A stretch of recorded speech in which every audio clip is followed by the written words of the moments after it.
रथ यात्रा की भव्य तैयारी को लेकर हम मंदिर सेवा समिति के लोग आज बैठक किए हैं।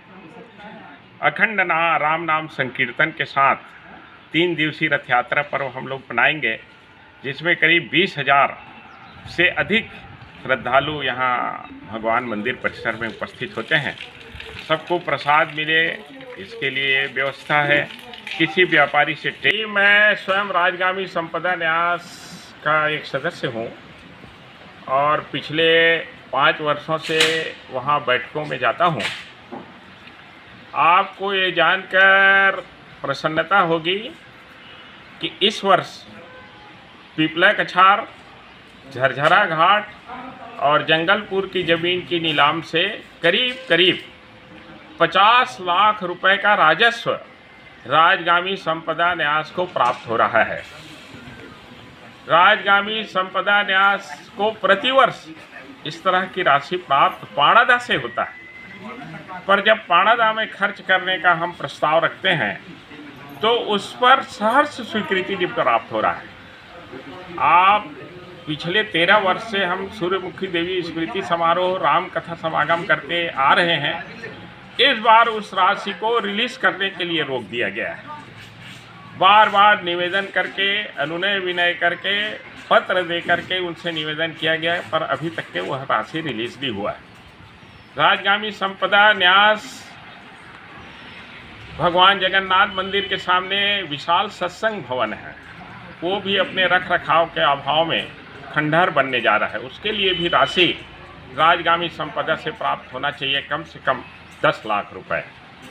ये हम लगातार मांग कर रहे हैं और यदि राम कथा के लिए राशि रिलीज नहीं हुआ तो ग्राम पाणादा के आसपास 100 गांवों के लोग, जिनका प्रमुख आस्था का केंद्र है भगवान जगन्नाथ मंदिर, सभी में बहुत असंतोष व्याप्त है।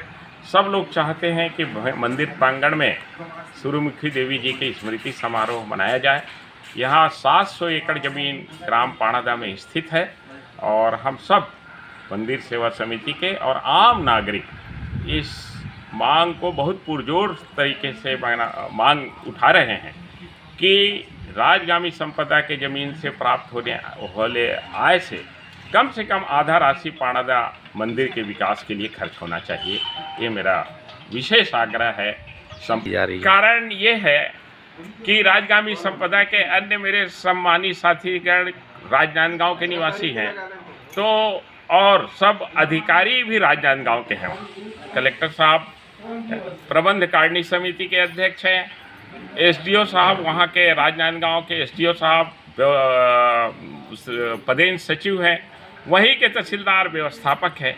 तो वहाँ होने वाले कार्यक्रमों में राजगामी की पैसा को अधिक खर्च कर देते हैं। हॉकी प्रतियोगिता में है तो कभी क्रिकेट प्रतियोगिता में है तो प्रवेश द्वार बनना है, इस मद में वहाँ ज़्यादा खर्च होता है। पाणादा की तरफ ध्यान नहीं देते और मैं अकेला सदस्य उनसे काफ़ी संघर्ष करते आ रहा हूँ, पर चूँकि मैं अकेला हूँ और 4 सदस्य नांदगांव के हैं तो बहुमत के आधार पर वो प्रस्ताव को पारित करा लेते हैं। यही एक कारण दिखता है मेरे को के गणमान्य लोगों को, जिसमें दलगत राजनीति से ऊपर उठकर सभी लोगों को लेकर एक बार प्रबंध कारिणी समिति के अध्यक्ष कलेक्टर साहब से और राजगामी संपदा के अध्यक्ष श्री विवेक वासनिक से मिलकर अपनी मांग को पुरजोर तरीक़ा से अपनाएंगे, उठाएंगे। और इसके बाद भी अगर वो इस पर ध्यान नहीं देंगे तो हम मंत्री स्तर पर भी इस बात को शासन स्तर पर भी ले जाने के लिए क्षेत्रवासी प्रयास करेंगे। लोग आज बैठक किए हैं। अखंड राम नाम संकीर्तन के साथ 3 दिवसीय रथ यात्रा पर्व हम लोग मनाएंगे।